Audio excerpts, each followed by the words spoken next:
Artigo 869. Se o negócio for utilmente administrado, cumprirá ao dono as obrigações contraídas em seu nome, reembolsando ao gestor as despesas necessárias ou úteis que houver feito com os juros legais, desde o desembolso, respondendo ainda pelos prejuízos que este houver sofrido por causa da gestão.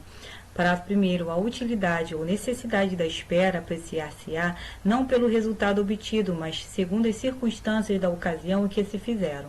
Parágrafo 2º. Vigora o disposto neste artigo ainda quando o gestor, em erro quanto ao dono do negócio, der a outra pessoa as contas da gestão. Artigo 870. Aplica-se a disposição do artigo antecedente quando a gestão se propõe a acudir a prejuízos iminentes ou redundantes em proveito do dono do negócio ou da coisa, mas a indenização ao gestor não excederá em importância as vantagens obtidas com a gestão. Artigo 871. Quando alguém, na ausência do indivíduo, obrigado a alimentos por ele os prestar a quem se deve, poder-lhe-á reaver do devedor a importância, ainda que este não ratifique o ato.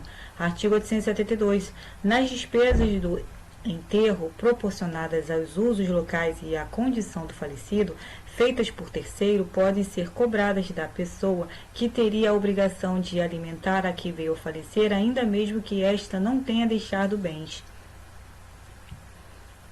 Parágrafo único. Cessa o disposto neste artigo e no antecedente, em se provando que o gestor fez essas despesas com o simples intento de bem fazer.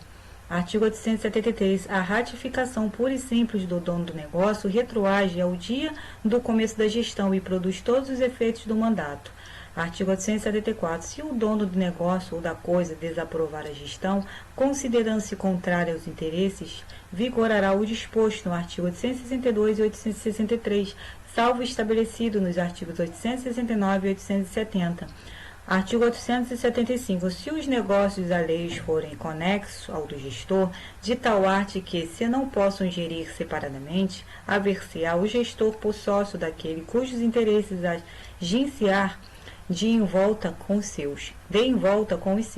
Parágrafo único. No caso deste artigo, aquele em cujo benefício interveio o gestor só é obrigado na razão das vantagens que lograr. Capítulo 3. Do pagamento indevido. Artigo 876. Todo aquele que recebeu o que lhe não era devido fica obrigado a restituir, obrigação que incumbe aquele que recebe dívida condicional antes de cumprida a condição. Artigo 877. Aquele que voluntariamente pagou o indevido incumbe a prova de tê-lo feito por erro.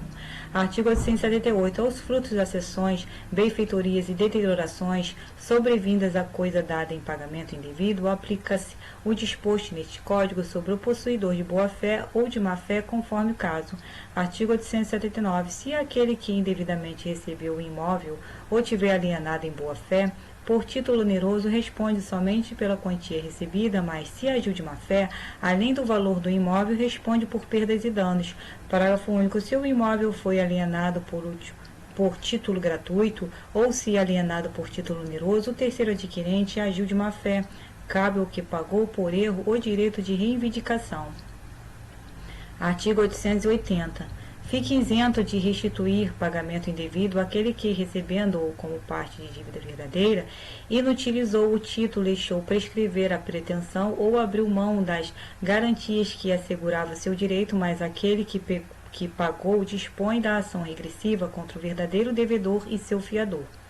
Artigo 881. Se o pagamento indevido tiver consistido no desempenho de obrigação de fazer ou para eximir-se da obrigação de não fazer, aquele que recebeu a prestação fica na obrigação de indenizar o que a cumpriu na medida do lucro obtido.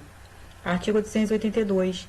Não se pode repetir o que se pagou para solver dívida prescrita ou cumprir obrigação judicialmente inexigível. Artigo 883. Não terá direito à repetição aquele que deu alguma coisa para obter fim ilícito e imoral ou proibido por lei. Parágrafo único. Nos casos deste artigo, o que se deu reverterá em favor de estabelecimento local de beneficência a critério do juiz.